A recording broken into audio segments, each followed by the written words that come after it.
পশ্চিমবঙ্গে নতুন করে সক্রিয় হয়ে উঠেছে মৌসুমী অক্ষরেখা, সেই সঙ্গে দোসর হয়ে উঠছে ঘূর্ণাবর্ত। এই দুইয়ের জোড়াফলায় রাজ্য জুড়ে বৃষ্টি শুরু হয়েছে বলে খবর আবহাওয়া দপ্তরের। আগামী মঙ্গলবার অবধি গাঙ্গেয় পশ্চিমবঙ্গে ভারী বৃষ্টি হতে পারে বলে জানিয়েছে হাওয়া অফিস। নমস্কার, আপনারা দেখছেন ইউটিউব নিউজ চ্যানেল বাংলার ৩৬৫। আজ ১১ই আগস্ট, রবিবার। প্রিয় দর্শক, আশা করি আপনারা প্রত্যেকে ভালো আছেন। আজকের আবহাওয়ার সবচেয়ে বড় খবর, আজ সকাল থেকেই আকাশের মুখভার, বৃষ্টি শুরু হয়েছে রাজ্যের নানা জেলায়। হাওয়া অফিস জানাচ্ছে আগামী কয়েকদিন দক্ষিণবঙ্গের আবহাওয়া কেমন থাকতে পারে।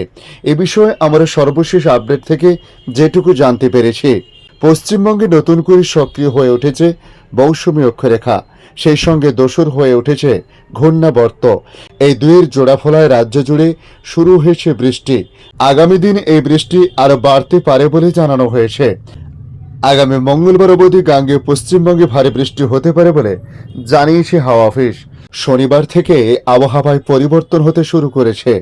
গতকালকের মতো আজও সকালে আকাশের মুখভার, বৃষ্টি হয় দক্ষিণবঙ্গের নানা জেলায়। আজ দক্ষিণবঙ্গ জুড়ে বিক্ষিপ্ত বৃষ্টিপাতের খবর রয়েছে। আগামীকাল সোমবার আবহাওয়ায় বিশেষ বদল হবে না বলে জানানো হয়েছে। আগামীকালও আকাশ আংশিক মেঘলা থাকবে এবং দক্ষিণবঙ্গের জেলাগুলিতে বর্ষণ হবে। উত্তর ২৪ পরগনা এবং দক্ষিণ ২৪ পরগনায় বেশি বৃষ্টিপাতের সম্ভাবনা রয়েছে। এছাড়া বাকি সব জেলাতেই হোয়াইট স্পিড রেনের পূর্বাভাস রয়েছে। আগামী মঙ্গলবারও দক্ষিণবঙ্গে বৃষ্টির সম্ভাবনা রয়েছে বলে জানিয়েছে হাওয়া অফিস। ২৪ পরগনার পাশাপাশি এদিন ভারী বৃষ্টির পূর্বাভাস রয়েছে পূর্ব মেদিনীপুরেও। দক্ষিণের মতো উত্তরেও বৃষ্টির পূর্বাভাস দিয়েছে আবহাওয়া দপ্তর।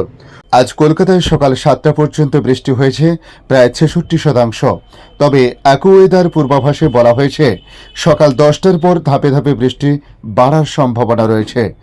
তবে আজ বিকেলের পর থেকে সন্ধ্যা পর্যন্ত কলকাতায় বৃষ্টির সম্ভাবনা প্রায় ৪০%-এর আশেপাশে থাকবে। এরপর রাত ১০টা পর্যন্ত বৃষ্টির সম্ভাবনা ৪০ থেকে ৪৫%-এর মধ্যে থাকতে পারে। রাত ১০টার পর থেকে বৃষ্টির সম্ভাবনা ফের কিছুটা বাড়বে গভীর রাত পর্যন্ত। তিলোক্তময় বৃষ্টির সম্ভাবনা থাকবে প্রায় ৫৫%-এর কাছাকাছি। আগামীকাল সোমবার ভোর নাগাদও বৃষ্টির সম্ভাবনা থাকবে প্রায় ৫০%-এর কাছাকাছি।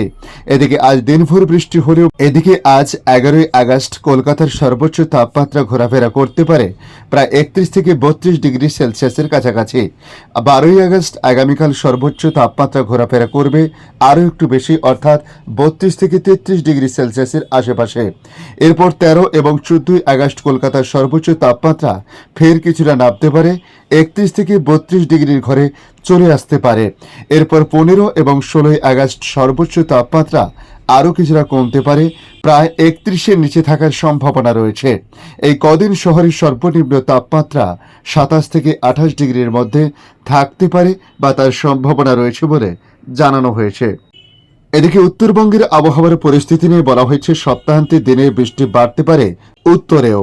আজ ভারী বৃষ্টি হতে পারে উত্তরবঙ্গের ৫ জেলায়, দার্জিলিং, কালিম্পং, জলপাইগুড়ি, আলিপুরদুয়ার এবং উত্তর দিনাজপুর জেলাতে তুমুল বর্ষণ হতে পারে বলে জানানো হয়েছে।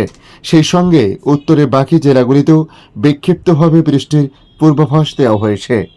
এদিকে বাংলাদেশ আবহাওয়া দপ্তর তাদের আপডেটে জানিয়েছে ঝোড়ো হাওয়া সহ বৃষ্টি বা বজ্রসহ বৃষ্টি হতে পারে দেশের ৫টি অঞ্চলে। দেশের অভ্যন্তরীণ নদীবন্দরগুলোর জন্য আবহাওয়ার পূর্বাভাসে বলা হয়েছে বরিশাল, পটুয়াখালী, নোয়াখালী, কুমিল্লা, চট্টগ্রাম অঞ্চলের উপর দিয়ে দক্ষিণ অথবা দক্ষিণ পশ্চিম দিক থেকে ঘন্টায় ৪৫ থেকে ৬০ কিলোমিটার বেগে অস্থায়ীভাবে দমকা ঝোড়ো হাওয়া সহ বৃষ্টি অথবা বজ্রসহ বৃষ্টি হতে পারে। এসব এলাকার নদীবন্দরগুলোকে ১ নম্বর পূর্ণ সতর্ক সংকেত দেখাতে বলা হয়েছে। আবহাওয়া অধিদপ্তর জানিয়েছে মৌসুমী বায়ু অক্ষের বর্ধিতাংশ পাঞ্জাব, হরিয়ানা, উত্তরপ্রদেশ, বিহার, পশ্চিমবঙ্গ ও বাংলাদেশের মধ্যাঞ্চল হয়ে আসাম পর্যন্ত বিস্তৃত রয়েছে। এর একটি বর্ধিতাংশ উত্তর বঙ্গোপসাগর পর্যন্ত বিস্তৃত রয়েছে। মৌসুমী বায়ু বাংলাদেশের উপর মোটামুটি সক্রিয় এবং উত্তর বঙ্গোপসাগরে প্রবল অবস্থায় রয়েছে। আবহাওয়া দপ্তরের পূর্বাভাসে বলা হয়েছে, রংপুর, রাজশাহী, ময়মনসিংহ, বরিশাল, চট্টগ্রাম ও সিলেট বিভাগের অধিকাংশ জায়গা, খুলনা ও ঢাকা বিভাগের অনেক জায়গায় অস্থায়ীভাবে দমকা হাওয়া সহ হালকা থেকে মাঝারি ধরনের বৃষ্টি অথবা বজ্রসহ বৃষ্টি হতে পারে। সেই সঙ্গে দেশের কোথাও কোথাও মাঝারি ধরনের ভারী থেকে অতি ভারী বর্ষণ হতে পারে। আজকের আপডেট এই পর্যন্ত। পরবর্তী আপডেটের জন্য আমাদের এই ইউটিউব নিউজ চ্যানেলটিকে সাবস্ক্রাইব করে কাছে বেল চিহ্নতে ক্লিক করে অল চিহ্নতে প্রেস করে রাখার জন্য রিকোয়েস্ট করলাম। পাশাপাশি আপনারা কোথা থেকে ভিডিওটি দেখছেন অবশ্যই কমেন্ট বক্সে কমেন্ট করে জানাতে পারেন। ধন্যবাদ।